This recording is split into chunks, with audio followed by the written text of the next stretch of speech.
Sammuhurta ekasmin Nanagareshu yoshitam Savidham jagrihe pani Anurupa swamayaya Apartments, and the Lord simultaneously assumed different bodily expansions, exactly matching each and every princess. He accepted their hands in perfect rituals by his internal potency. Purport. In the Brahma-samhita 5.33, the Lord is described as follows in regard to his innumerable plenary expansions. Advaitam acyutam anadim ananta-rupam adyam purana-purusam nava-yauvanam cha vedesu durlabham adurlabham atma-bhaktau Govindam adi-purusam aham bhajami. The Lord, Govinda, whom I worship, is the original personality of Godhead. He is non-different from his innumerable plenary expansions, who are all infallible, original and unlimited, and who have eternal forms. Although he is primeval, the oldest personality, he is always fresh and young. By his internal potency, the Lord can expand himself into various personalities of svayam-prakasa and again into prabhava and vaibhava forms, and all of them are non-different from one another. The forms into which the Lord expanded to marry the princesses in different apartments were all slightly different, just to match each and every one of them. They are so-called vaibhava-vilasa forms of the Lord and are effected by his internal potency, Yogamaya. Atma-tulyani sarvataha Ekaikashyam dasa prakritir vidubharushaya. Just to expand himself according to his transcendental features, the Lord begot in each and every one of them 10 offspring with exactly his own qualities. All those princesses were lodged in different apartments, and the Lord simultaneously assumed different bodily expansions exactly matching each and every princess. He accepted their hands in perfect rituals by his internal potency. Uddhava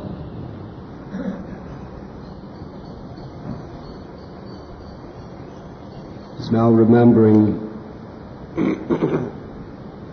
this most glorious pastime of Krishna marrying simultaneously 16,100 princesses. This story is explained in further detail in the 10th canto of Srimad Bhagavatam by Srila Shukadev Goswami to Parikshit Maharaj. It explains how once the heavenly king Indra came to Dwarka to explain the great anxiety that he and the other demigods, and especially his mother, were suffering. Excuse me.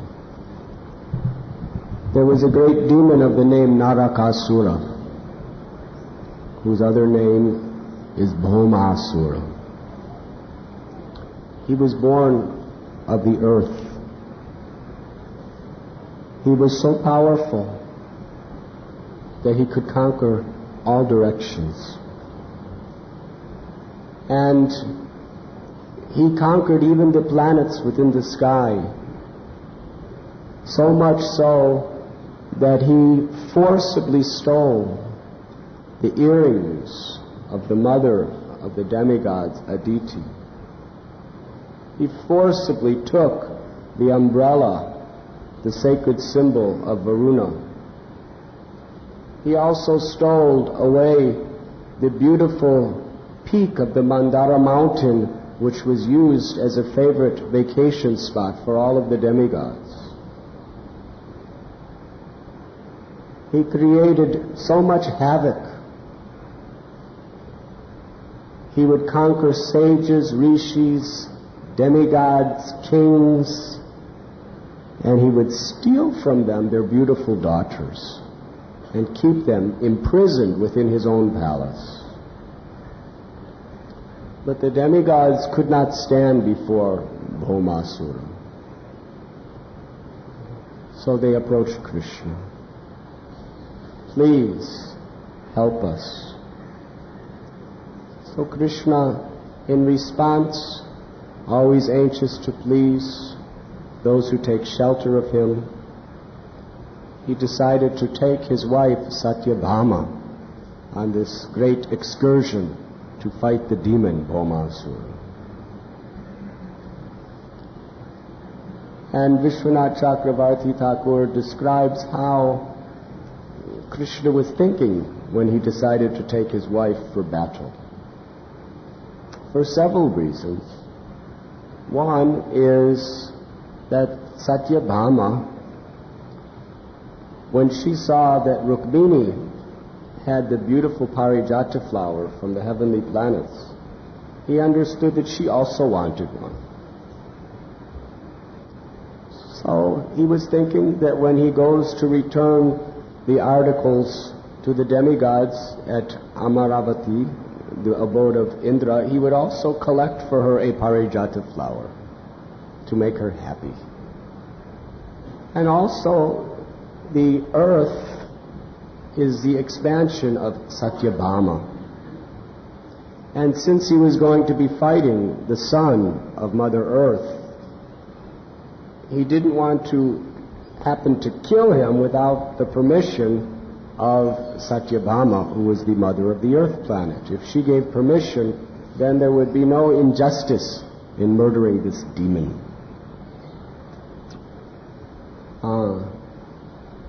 Also, Satyabhama was a very active queen. She liked excitement.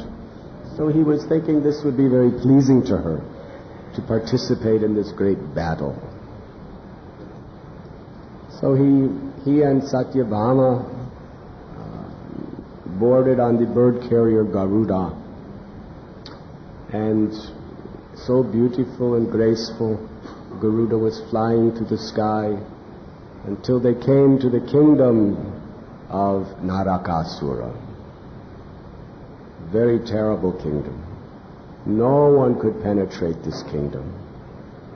He was so expert at protecting his sense gratification that he created such a fortress with such protection that even the most modern devices of today could not compare. First, in the four direction, there were massive, massive walls made out of solid rock, like mountains. Somehow or other, if one were to get by those solid mountainous rock walls, there was another layer, which were highly electrified wires with very, very high voltage that could just electrocute anything and anyone. And if someone somehow or other got past that, there was this poisonous gas called anila that could just destroy anything that it touched. And if somehow one got past that, there was big barbed wire that would just cut anyone to shreds if they came to try to get through. And this barbed wire coating was erected by the great and powerful demon named Mura. Mura was a very, very terrible person. He lived in the water. he had 5 heads, and he was guarding the fortress of Bhaumasura. So Krishna, and what to speak, in each one of those layers there were millions and millions of soldiers, equipped with the most modern weapons of the time, all with mystic powers, and elephants and chariots. So Krishna, riding on Garuda, came and he saw the rock walls, and with his club he just started breaking them to pieces. And then with his Sudarshan chakra, he just completely short-circuited all the electrical wires and tore them to pieces. And with this Sudarshan chakra, he also ripped to pieces and destroyed the anila gases, just neutralized them. And the barbed wire with his club, he just destroyed that. And all the armies of Bhaumasura were attacking Krishna. And Krishna was just beating them all down with his arrows and his club, and everything was just being destroyed. And when Mura saw this, he became terribly angry. Angry like fire. He came out of the waters, and with his 5 heads, which had 5 mouths, he started screaming in anger. Now, you have seen people get angry. Sometimes you raise your voice when you're angry. But this person was the personification of anger. When he saw what Krishna was doing to the fortress of Bhaumasura, he started roaring. And when he roared, this sound was so piercing that it completely filled the entire earth, and then it filled the 10 directions of outer space. It filled the entire universe. And everyone was struck with terrible, terrible fear. His roar made everything shaking. And then he saw Krishna, and he attacked Krishna. In such rage, he ran toward Krishna. He threw his trident, terrible trident. And Krishna, with his club, he just destroyed the trident.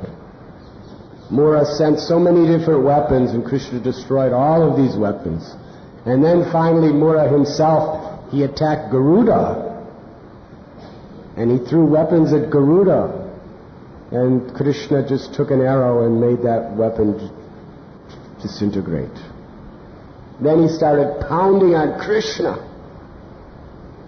And Krishna effortlessly took his mighty Sudarshan chakra and severed the 5 heads of Buddha, and Buddha fell back into his waters. Shri Krishna Bhagavan ki.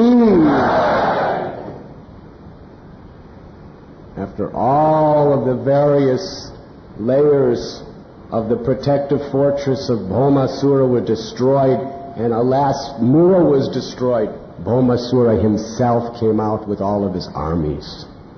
Armies of mighty warriors, all riding upon formidable elephants and chariots and horses. And they came charging out. And all the multitude of soldiers, Krishna just started firing on all of them with his arrows and his club. And soon the whole battlefield was just covered with severed heads and arms and legs and trunks and blood. And Garuda decided this was such an exciting fight, he wanted to participate also.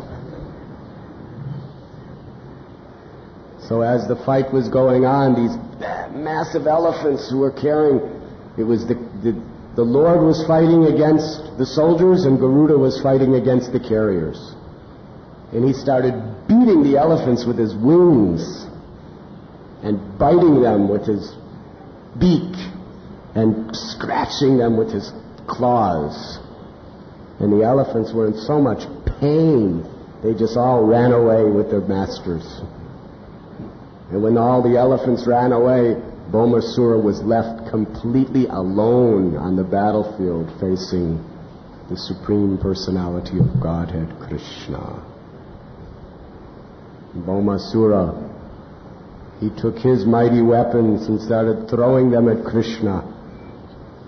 And Krishna, effortlessly with his clubs and his own weapons, he just completely disintegrated all of Bhaumasura's. And Bhaumasura was furious with anger. He was doing everything within his power. He attacked Garuda. He attacked Garuda himself and started trying to beat Garuda with his clubs. And for a Garuda, it was like an elephant being hit by a flower garland. Anyways, Krishna decided this demon must die. But he didn't want to kill the demon, because the demon was the son of the Mother Earth, the goddess of the earth, without permission. So this battle was such a raging war that Krishna looked at Satyabhama and said, "What should I do?" And Satyabhama said, "Just kill him." And since Mother Earth is the expansion of Satyabhama, Krishna got the blessings. Then he took his mighty and celebrated Sudarshan Chakra and severed the head of Bhaumasura, who fell to the ground dead. Shri Krishna Bhagavan ki.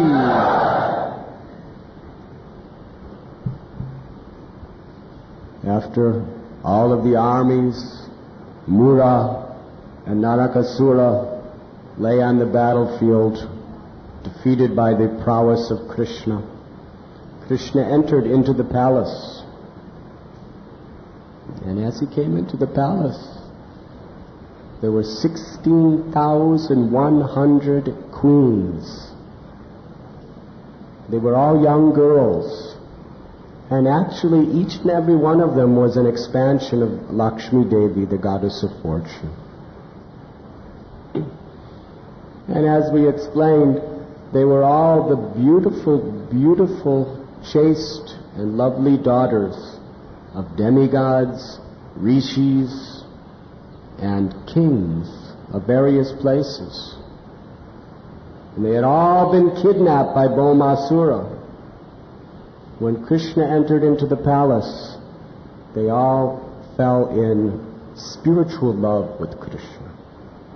When they saw the beauty of the Supreme Lord, their eyes and their hearts just drank that beauty, and they surrendered their lives at his lotus feet. And although they did not say anything, each and every one of these 16,100 princesses, within their heart of hearts, they were simply longing and praying for Krishna to be their husband. After seeing the beauty of Krishna, who could possibly want any mortal man to be their husband? Hare Krishna.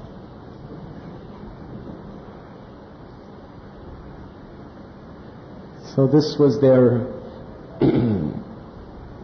prayer. And Krishna could understand that within their hearts they had pure, uncontaminated devotion. And in this spirit they were praying for Krishna to be their husband. So Krishna cast his most merciful glance upon them. And he also understood that these girls could never find another husband anyway, because in the Vedic culture, a woman of high character is within the custody of her father until the day of her marriage. And then the father personally gives the responsibility to the new husband to protect the daughter. But they were forcibly taken out of the custody of their father.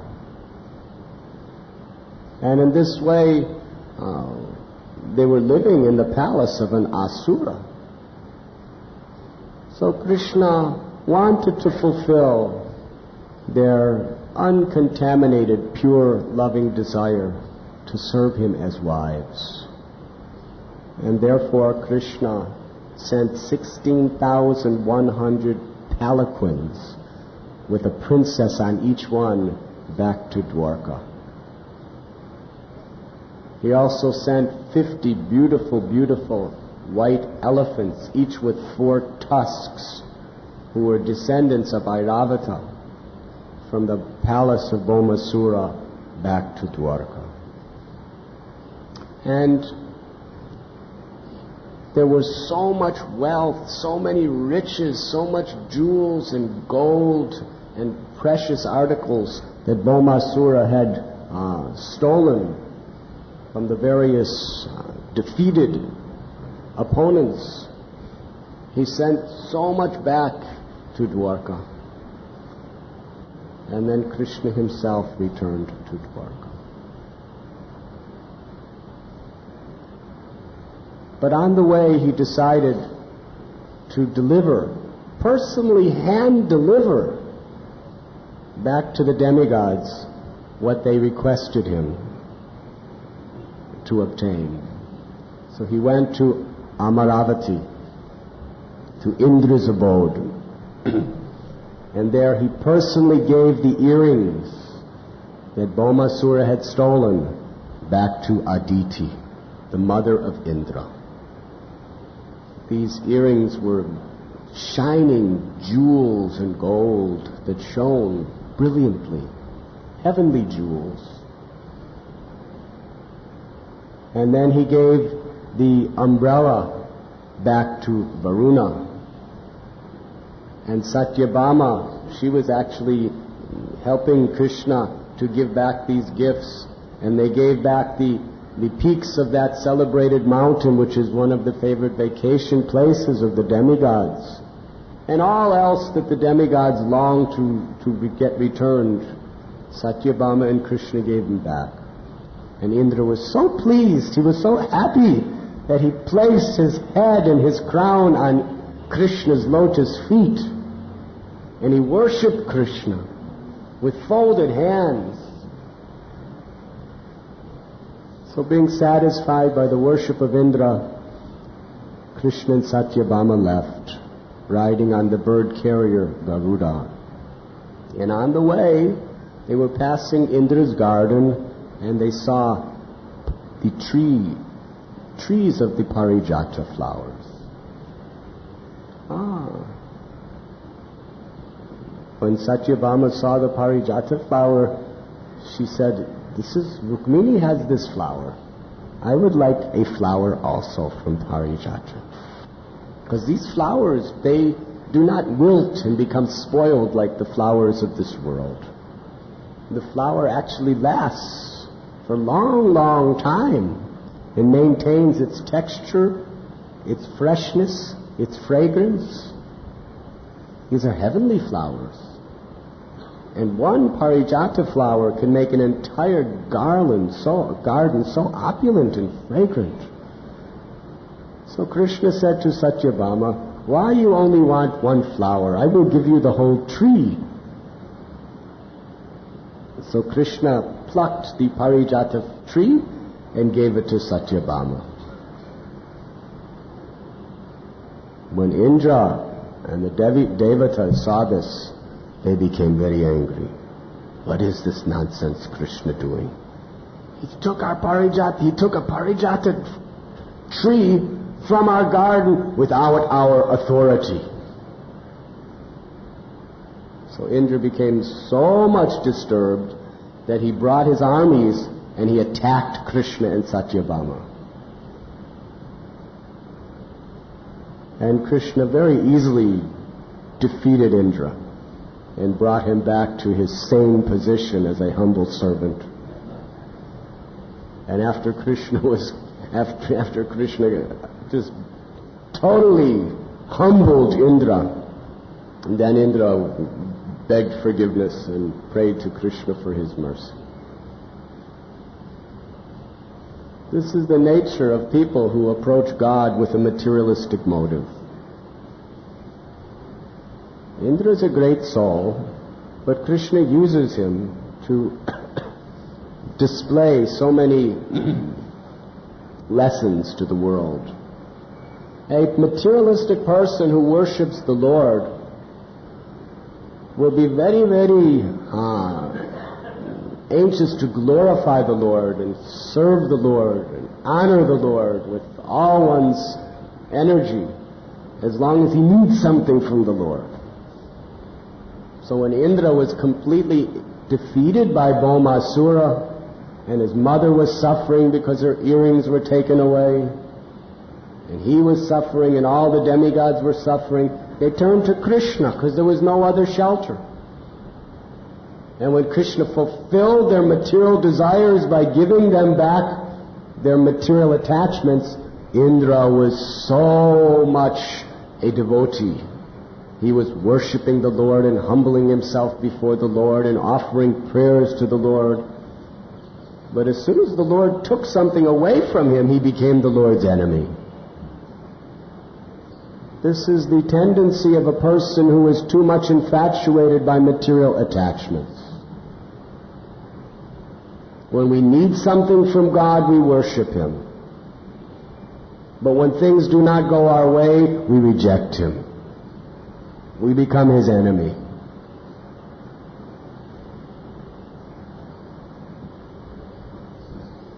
Srila Prabhupada explains during the Second World War,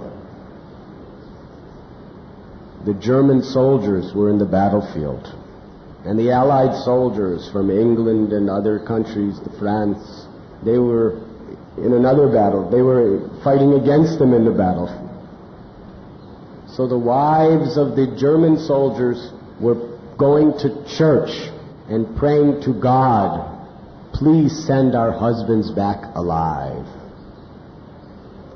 And the wives of the Allied forces were going to church and they were praying to God, please bring our husbands back alive. Prabhupada says, what is God supposed to do? He didn't start the war. Because of their gross material attachments and their wanting to exploit his property, they started the war. They're fighting the war. And both sides want to win and praying to God, bring my husbands back alive. So Krishna just let destiny take its course. And so many of the German soldiers were killed. And then the wives became atheists. What kind of God is this? We prayed. We even offered you so many flowers, and we offered you so many pujas and so many things we did for you, and you killed. Our husbands died anyway. Either there is no God, or if there is a God, what is the use of such a God? He's impotent. So they became atheists. So Prabhupada explains, this is the nature of people who are materially attached, even who approach religion. They are so foolish. They want God to give them material benefits and material relief, but if, due to their own sinful karma, they have to suffer, they blame God. They reject God. So this was so powerfully personified by Indra. When Krishna gave Indra what he wanted for his sense gratification, Indra was such a devotee. He worshipped him. But as soon as he took something away, he not only took away the wealth of one parijata tree, but he also took away some of Indra's pride. Because Indra's thinking, I am the king of heaven. Whatever happens in this kingdom has to be done under my direction. And Krishna didn't follow his rule. He took a parijata tree without asking Indra's permission. This is the ego of a materialistic person. When you think you are a controller, when you think you are very great, people have to have your permission. If you want to breathe, you should ask my permission. This is to the extent people can become so infatuated and intoxicated by power. The more power you have, the more you want to control others, and it becomes intolerable for anyone to do anything without your blessings.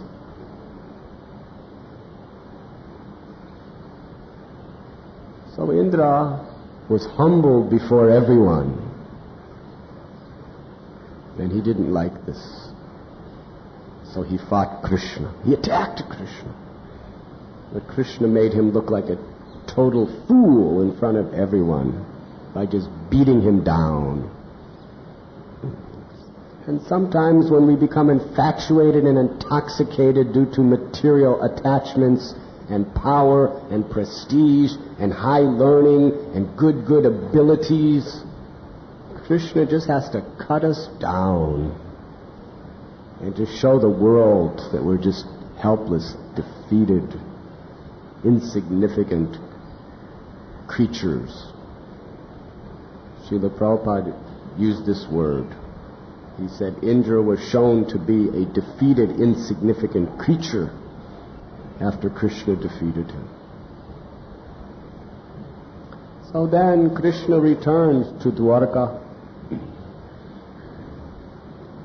and he had personally arranged 16,100 beautiful palaces to be erected for each of these queens.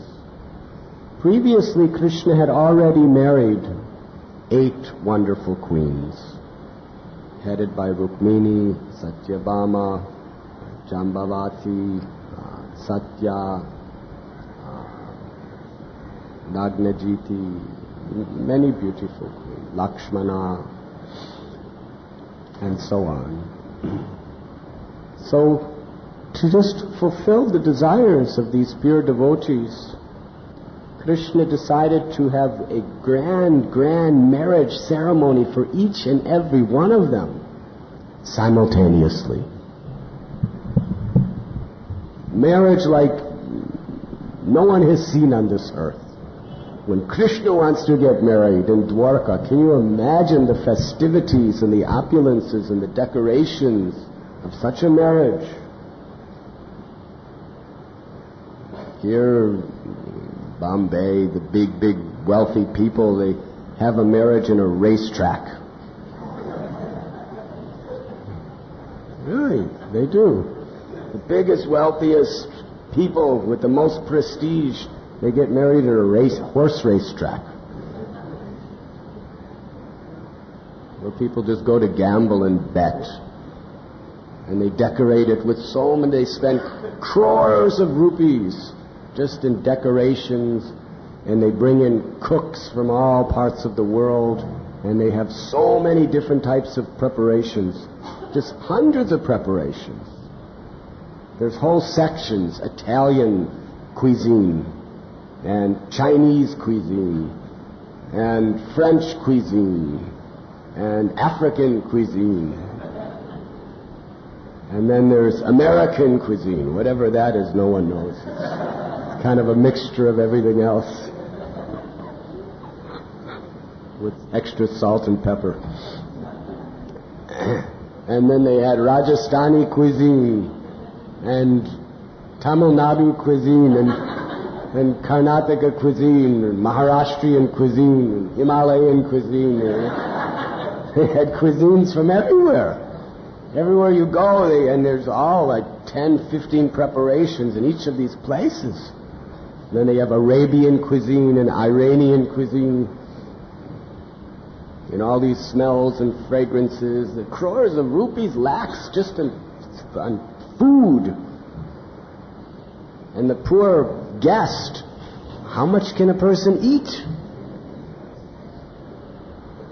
There's hundreds and hundreds of preparations, all different varieties, and you're just and everyone's in complete anxiety because they don't know which place to go.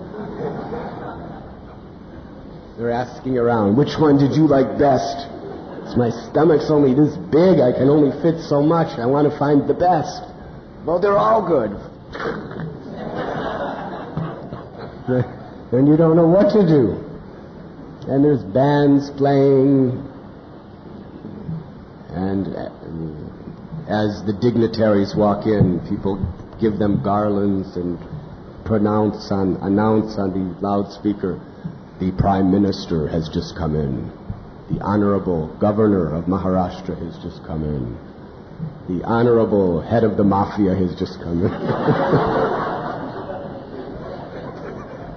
In this way, everyone is being glorified.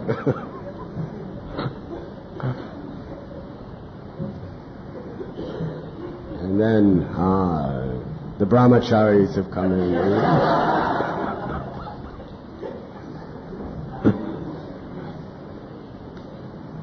So this is considered something very, very big in this world, such a marriage. And with what the brides, what they wear, practically the whole nation can feed the poor people for a day or a year just on the money of the silks and the jewels of the brides and the grooms. Such very, very costly garments they're wearing. And not only the brides and the grooms, but the sisters and the cousins and the uncles and the aunties, and what to speak of the mother and the father and the brothers and the sisters and the grandparents. They're all decorated so beautifully with all brand new, fresh jewelry and silks and whatever else they wear. So many nice cosmetics and perfumes.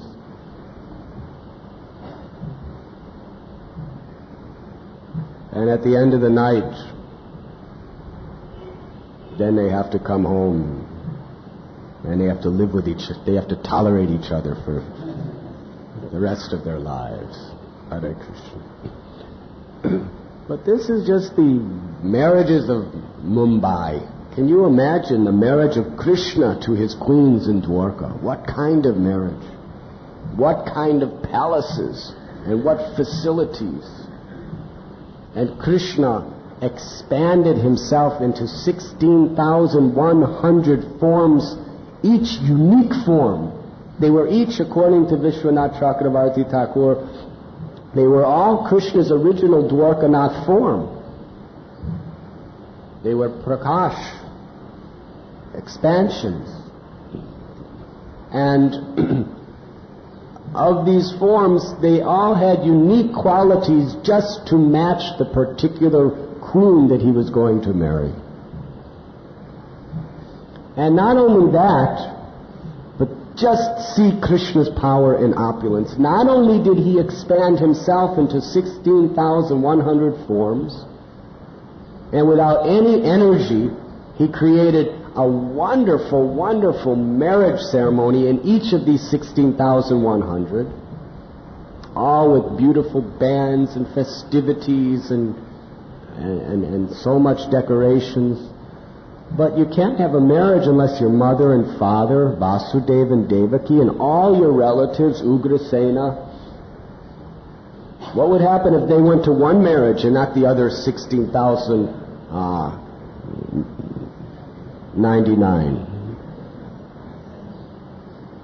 That would have been very difficult. So Krishna had Devaki and Vasudeva, Ugrasena, and all of his relatives, and all of his friends. He had all of them expand into 16,100 forms. So everyone was at every wedding. Sri Krishna Bhagavan ki. And in this way, Krishna married 16,108 princesses. Each beautiful, beautiful goddesses of fortune. And then Krishna lived with each of these 16,108 queens individually. It's not that they had to wait for their turn. Like you stand in line and take a number. I'm number 16,007. I still have so many more. In the waiting line, queue. There was no queues. Krishna made every one of them completely happy. He was living with each wife. And each wife was thinking, Krishna's only with me. Even though they actually knew he's with everyone else, still in their heart of hearts they were thinking, he loves me so much, he's just only with me. And he would joke with each wife. When Narada Muni came to Dwarka, he wanted to see, what is this Krishna? Because yogis could actually expand themselves, but when yogis expand themselves, it's like mirror images. They all have to do the same thing. If one form raises the arm, all the other forms raise their arms. If a yogi expands himself into 8 forms, if one sits down, all the other 7 sit down. If one says Haribol, all the other 7 say Haribol. So this is a power, and to do this is a great mystic feat. Who can do that today? Expand themselves into 7 or 8 forms. But Krishna expanded himself 16,108 forms, and when Narada Muni, he went into different palaces, and Krishna was doing something different in each palace. One palace, he's playing with one of his babies, his sons. Another palace, he was playing chess with one of his friends. Another palace, he was worshipping the Brahmins and giving cows and charity away. Another palace, he was sitting with one of his queens and talking very, very confidential subject matters. This way, Narada Muni was so much in bliss to see Krishna's supreme unlimited powers. How Krishna lived with each queen. And it is described he would sleep in the beautiful royal beds with the queens, and the queens would just be so much in the ecstasy of love of God, they would dread the rising of the sun, because then Krishna would go to the Sudharma assembly house to perform his duties to the residents of Dwarka, of the Yadu dynasty. And when the rooster would crow and the sun would rise, then the fateful moment that they all were praying would never come would happen. Krishna would get out of the bed. And these pure, unalloyed servants of Krishna would just assist Krishna in every way. And he would take his bath and he would meditate on himself, just to show that we should all meditate on Krishna. And he would do puja, and the first thing every morning he would worship Brahmins and devotees and give charity to them.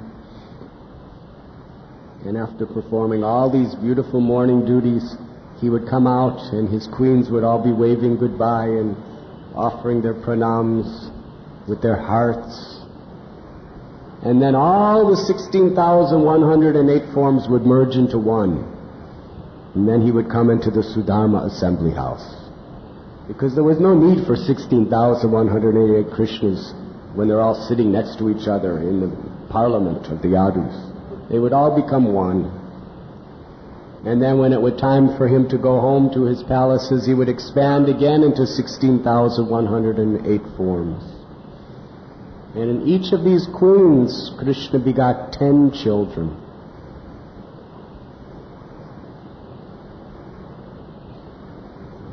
That means Krishna had how many children?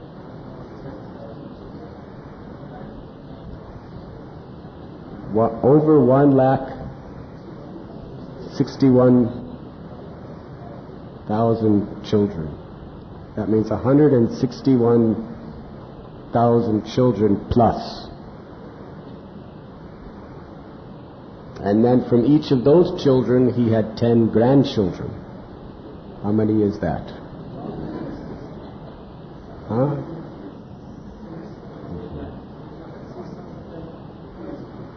So many. He had over 1 million people, family members, direct family members. And yet everyone was so happy, blissfully maintained by Krishna. Now, here in India, family planning. They have this whole government program to keep your family small. Because after all, how will you feed them and how will you keep proper clothing? And this population is exploding. But Krishna had over 1,600,000 family members, children and grandchildren. And yet everything was supplied in full. Because Krishna is the Supreme Personality of God. And they were all living on a little island called Dwarka. And Ugrasena had so many millions of servants and guards. And there were millions of soldiers within the Yadu dynasty. There was actually billions of people living on the island of Dwarka. And it was only a few miles in diameter. So how is that possible? For Krishna, everything is possible. Krishna has achintya shakti, inconceivable transcendental potencies. And there were no traffic jams. There were billions of people living in an island called Dwarka, and there was no traffic jams, there was no pollution, there was no traffic lights. Everyone lived in big, spacious, beautiful gardens, wearing beautiful clothes. Everyone was dancing and singing. This is Krishna's abode. In reference to Bhoma-asura, Lord Sri Chaitanya Mahaprabhu explained, one time when Lord Sri Chaitanya Mahaprabhu was walking through the streets of Sri Navadvip Dham, he heard someone chanting the various names of Lord Vishnu. And that devotee chanted the name of Shukara, or Varahadeva. So the Lord became ecstatic in the mood of Varahadeva, and he ran to the house of Murari Gupta. He entered into the house. He went into Murari Gupta's temple room, and he manifested the form of Lord Varahadeva. And Murari Gupta, in a mood of service, gave a little water pot to Lord Chaitanya in that form of Varaharup. And Lord Chaitanya took that water pot, which represented the earth, and placed it upon his tusks. And then the Lord instructed Murari Gupta to glorify him. And he glorified him. So many beautiful words. And Lord Chaitanya explained how dear his devotees are to him, and how he cannot tolerate one who offends his devotees. He said, even if a person is my own son, I cannot tolerate if that person offends my devotees. And the evidence is this, that when I took this form of Varahadev, I lifted Mother Earth in my tusks. And when I did that, through my very touch, I impregnated the earth. And she bore a child for me. And that child's name was Bhoma. And he was raised by his mother. He was the Son of God, raised by his mother in a life surrounded by great devotion. But somehow or other, when he was young, he became friendly with Banasura. And due to that bad association, Bhoma became Bhoma-asura. Srila Prabhupada explains in this particular chapter that we are reading of Srimad Bhagavatam that association is so important. Even if you have the best possible association with the best pure of devotees, even if you're the son of Krishna himself and the mother of earth, who's an expansion of the goddess of fortune herself. If you choose to enjoy life in the association of materialistic people, you lose all your virtues. Due to the association of Bana, Bhoma became envious of his own father. He became envious of the devotees and the Brahmins, and he became so addicted to material life and the powers that he received from being the son of the earth and the son of the Lord. He thought they were his own powers, and he began to misuse them. Punar mushtaka bhava. He took the powers of God to use against God. That is the problem with the infatuation of great opulence. We think it our own. We use it against the interest of the real proprietor. So from Bhoma, the son of God, he became known as Narakasura. Hellish demon. And he just defeated, conquered, tortured, killed, kidnapped, plundered.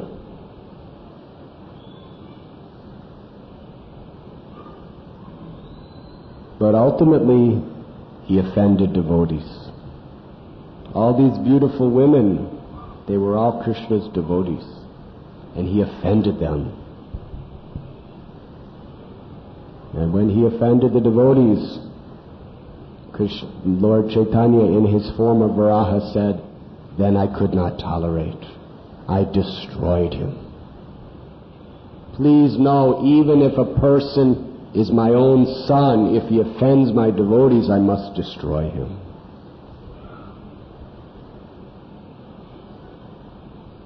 So we should never be envious of Vaishnavas.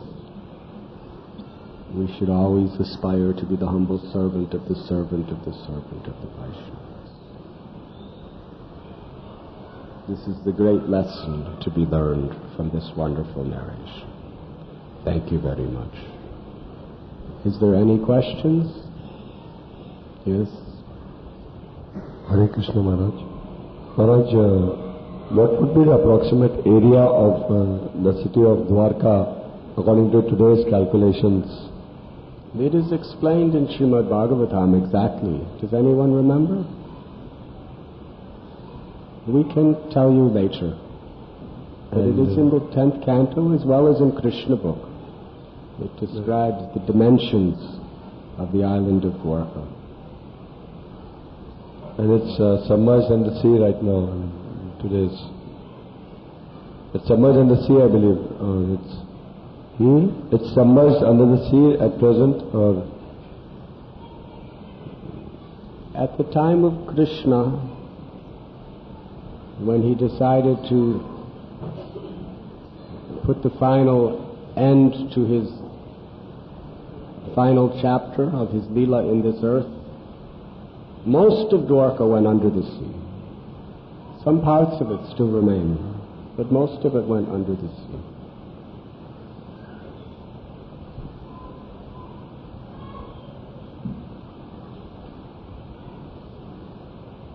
Other questions? Srila Prabhupada ki. Thank you very much.